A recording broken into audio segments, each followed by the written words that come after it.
At the same time, we also celebrate the lives of people we've lost. We remember the journey we walked with our loved ones, and we participate in relay events to keep their memory alive. The luminary bags that line the track give us a way to honor their memory. We are here, together, surrounded by the light of our loved ones, to fight back.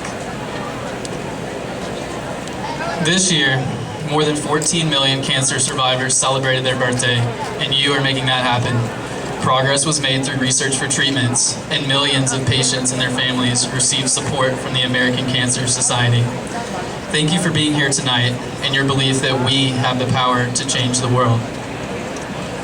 Now, I have the extreme privilege and honor to introduce to you our speakers for tonight. They have both been deeply affected by cancer in different ways, and I hope you all find inspiration in their stories. Please welcome Nicholas Steiner and Alex Werman.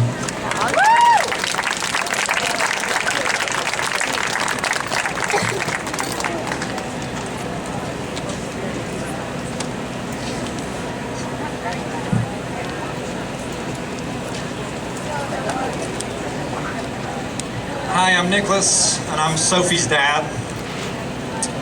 Sophie was in 9th grade when she got cancer. She got treatment here at UNC, and it was remarkable, the team of doctors and nurses that took care of her.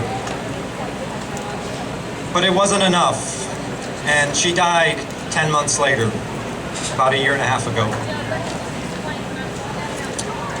One thing she noticed when she was in the hospital was that adolescents weren't getting the kind of emotional support that younger kids get. Children's hospitals, as you can imagine, are more focused towards little kids, and they're fabulous with the art carts and the butterflies on the wall. But you are closer in age to what Sophie was, and you, probably like her, might find that somewhat irritating. She wanted more things that were age appropriate. And so we started, in her honor, the Be Loud Sophie Foundation that works to support teen and young adult cancer patients and their families at UNC. We're asked a lot why we named it Be Loud. It's because she wrote a poem about a year before she got cancer, and it was called Be Loud. And 4 memorable lines are, be loud and move with grace. Explode with light. Have no fear. Be loud. Have an impact. Make a difference. You don't have to literally be loud. Sophie certainly wasn't. But just make a difference in life every day. And move with grace. Grace. I think one of the most beautiful words in the English language. Move with dignity. Be honest. Be truthful, authentic. Explode with light. We all have a responsibility to bring more light to this world. And we all have light.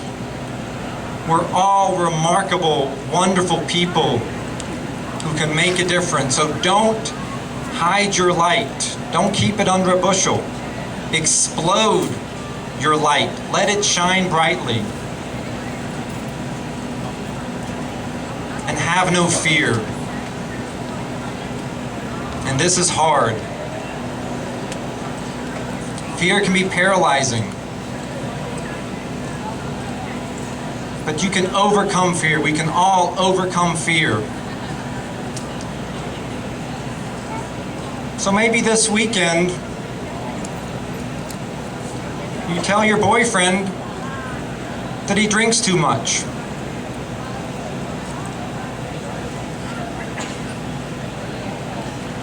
Maybe you tell your father that you forgive him and that you love him deeply. Have no fear to take that difficult class, the one that really interests you, but you're afraid it's going to hurt your grade point average. Have no fear.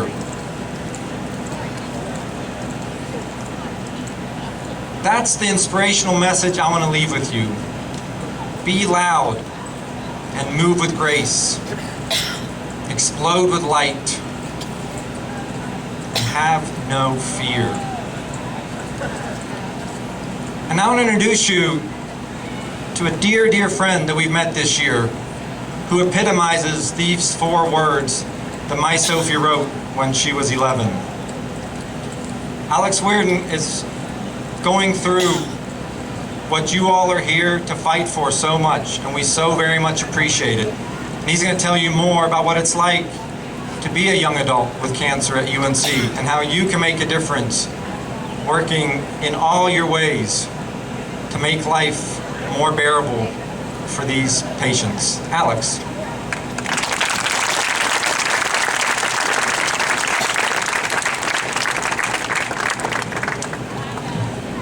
Good evening, everybody. I'm up here, like Nicholas, to share my story and to share the story of others who've gone through something that we hope that we ourselves or our kids kids will never have to go through. So, just to introduce myself and give you my personal context, I'm a sophomore, Peace, War, and Defense major at UNC. I graduated Chapel Hill High School in 2013, where I ran cross country, I swam, and I sang in the Bo Brummel's a cappella group, which will be performing later tonight. Last year, I started my first year at West Point, the U.S. Military Academy. I was pretty involved with our triathlon team and their version of admissions ambassadors. Then, things all changed pretty quickly when I got home for the summer. My little brother decided to beat my butt in a 5K open water swim, but when I got back home, finished the humiliating car ride back as he made fun of me for getting destroyed by somebody 4 years younger than me. I got in the shower, and let's just say there were 3 of something that there's usually 2 of when you're a guy. We'll just leave it at that for now. So a few hours later, or a few days later, I was diagnosed with pediatric rhabdomyosarcoma. Rhabdomyosarcoma is a relatively rare cancer. There's about 350 new diagnoses every year in the United States. I had surgery that week to remove the tumor itself, and within 2 weeks I had another major surgery to remove infected lymph nodes in the back of my abdominal cavity. So they had to take out everything inside my abdominal cavity to get there on the way, which I can tell you wasn't exactly the most fun. Then I started chemotherapy. I've had chemotherapy every Tuesday or every Wednesday, every week since July. You're looking at me now standing up on stage, probably wondering, why does he have hair? The answer to that is I really don't know. It just started growing back. I'm not exactly complaining, but that's one of those fun things about chemo. You never know exactly what's going to happen. So I needed social support. I needed something to keep me going. And I got lucky enough to be able to enroll here at Carolina. The admissions department realized that not only was I going to need something, but hopefully I would be able to give back to this community while I was here for a year, going through treatment, recovering, and then hopefully going back to West Point. Throughout chemotherapy, I also had to get radiation for a month. There's a scare when the TSA scanners come out, the full body scanners. People didn't want to go through them. People still opt out for pat downs. Every single day I had radiation. I had the equivalent of 177 million TSA scans directed at my body over the course of several minutes. Made finals last semester really fun when I had to get extensions on most of my assignments, and they were all due within that last week because of radiation and chemotherapy. I'd been too tired to go to class or actually really finish anything, or kind of a little bit too lazy too, but that's another detail. So it was really fun when I had a period of 4 days with 3 final exams, 30 pages due that I had not started nor researched for, and also a final photography project due. And I guess for a lot of people that's kind of how finals go, but my excuse at least was that I was going through treatment. So this semester, I decided I was going to get more involved, as much as I could, before I left UNC, before I left Chapel Hill and went back to New York. And I had several very large players that inspired me to do so. When I started going through treatment, I heard about Sophie and her story.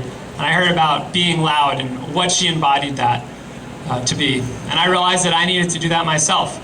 But I still didn't really get it. And it wasn't actually until Halloween I decided to dress up as a clown and go into the oncology clinic on that Friday just for fun, to hang out with some other kids, to kind of experiment with what Sophie inspired me to do. And I went for it. I had makeup on and everything. I met a bunch of different patients, two I'm going to talk about tonight, Emma and Brandon. So I'll start with Brandon. Brandon had just been diagnosed 2 weeks before.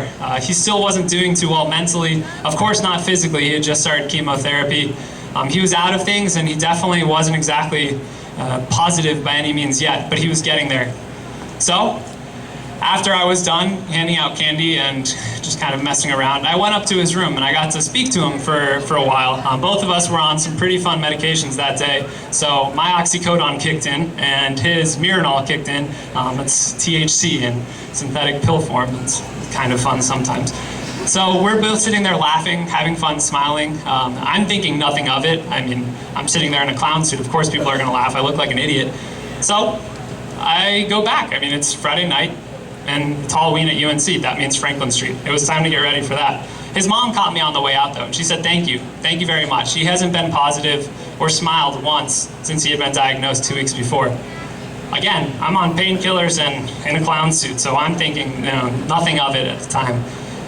And then of course I'm out on Franklin Street having fun later that night. I get a text message at 11 o'clock from his mom. It says, Brandon's having seizures, we're gonna go get him checked out. Apparently he's not reacting well to chemotherapy. Just thought we'd let you know, but things are still looking all right. All right, it's 11 o'clock, Friday night, Halloween on Franklin Street. I'm obviously not really focused on that. Fast forward to the next morning, I wake up, text message from his mom. Brandon has had a massive stroke, prognosis is grim. So I'm sitting there faced with the reality that, well, one of my friends had been admitted to the hospital for a stroke. I was out having fun. Of course, I rush in, not knowing exactly what to do, but to try to be there for his family by that point. And I was there for most of the next 2 days until they pulled the plug.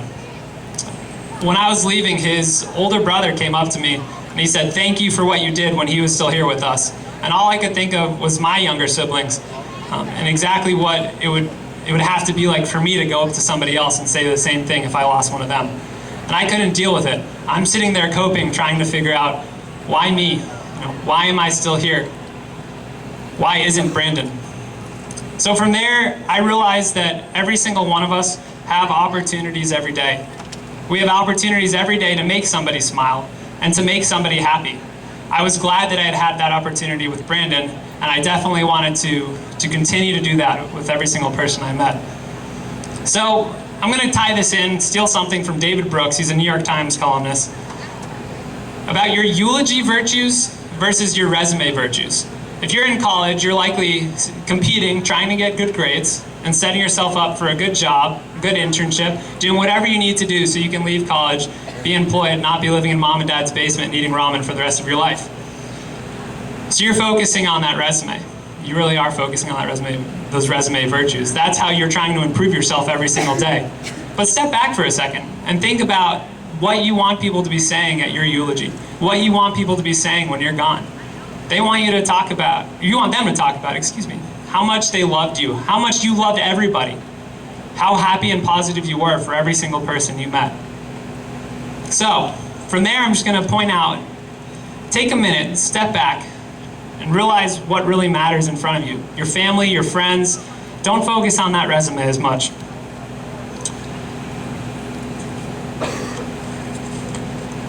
And like usual, I procrastinated and didn't memorize this.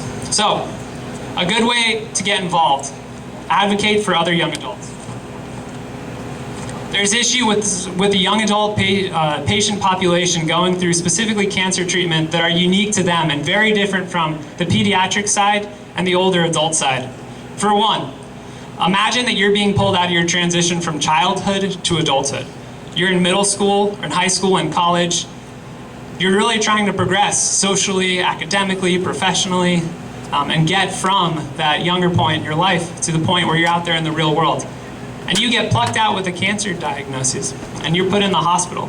If you're lucky, you live in Chapel Hill and you're going to Chapel Hill like me. If you're not so lucky, you're commuting 3 hours, you're staying in the hospital a long time, and none of your friends are nearby. There's proven higher levels of grief due to greater life disruption that many of these young adult patients feel as they're plucked out of this transition. There's 50 to 100 new young adult diagnoses every year at UNC alone. We have 18,500 undergrads here at UNC. There are so many people that could get more involved and support those patients as much as they can. So ways to connect the undergrad population and the population we have here at the hospital. Relay for Life. Thank you guys all for coming out here and doing an amazing thing. We have hospital volunteers. We have CPALs. You can get to know more of those patients individually. And you can be an individual volunteer with outside organizations like Be Loud and help remember those who have fought, those who are continuing to fight, and those we have lost. So I'm going to tell 2 more stories about friends. My friend Emma, I met the same day as Brandon. She was cancer-free in January, completely done, all happy as can be. Last week she relapsed. So I went in to spend time with her, expecting it to be a lot of me trying to pick her up and get her mind off things. I was very surprised. She was more positive this week when I was talking to her than she had been the months I knew her going through treatment. And why? Because she realized she now had more of an opportunity to help other people. She was looking for more ways to get involved. She asked me right away, like, what can I do? I can't come to Relay this weekend. Can I help out with things after that? And this is someone who just got told, after going through a year of treatment, that she was likely going to have 2 more.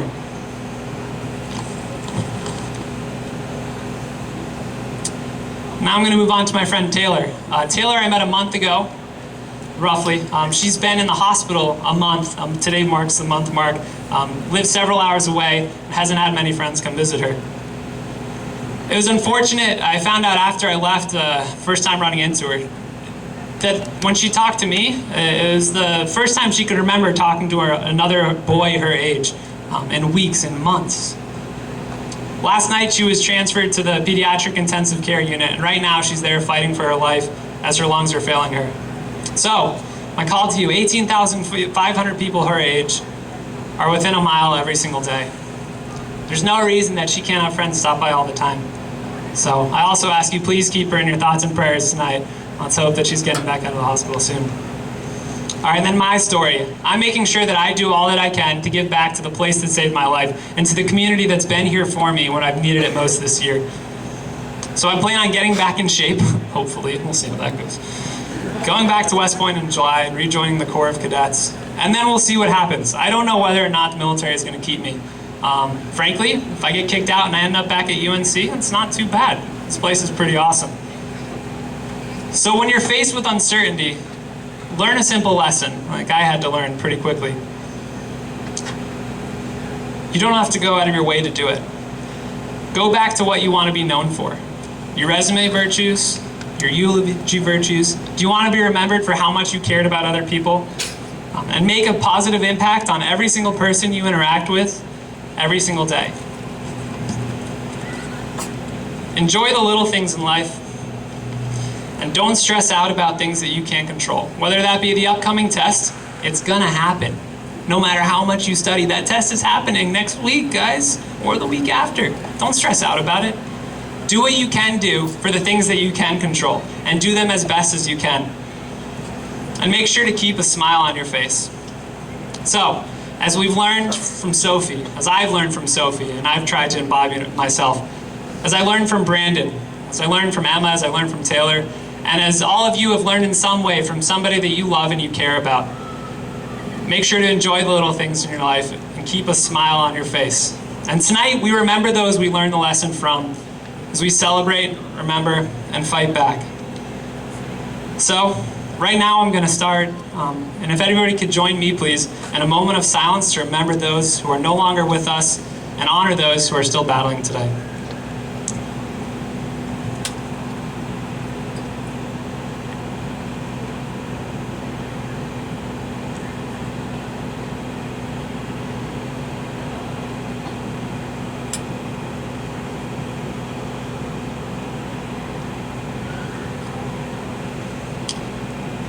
Thank you. We remember our loved ones we lost to cancer. We honor and we are thankful for our survivors. By being here tonight, we are all doing our part to make sure that cures will be found. And there will be a day when we've conquered cancer and nobody else has to go through this ever again. So now, please join me in a lap of silence around the track as well, as we celebrate and remember those who have gone through this.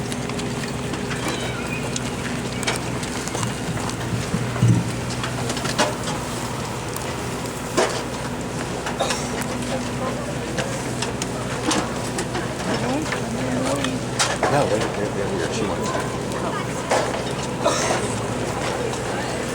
Can you make it a lot more fun? Yeah, you want to make it. Yeah, they're going to want one more.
I see.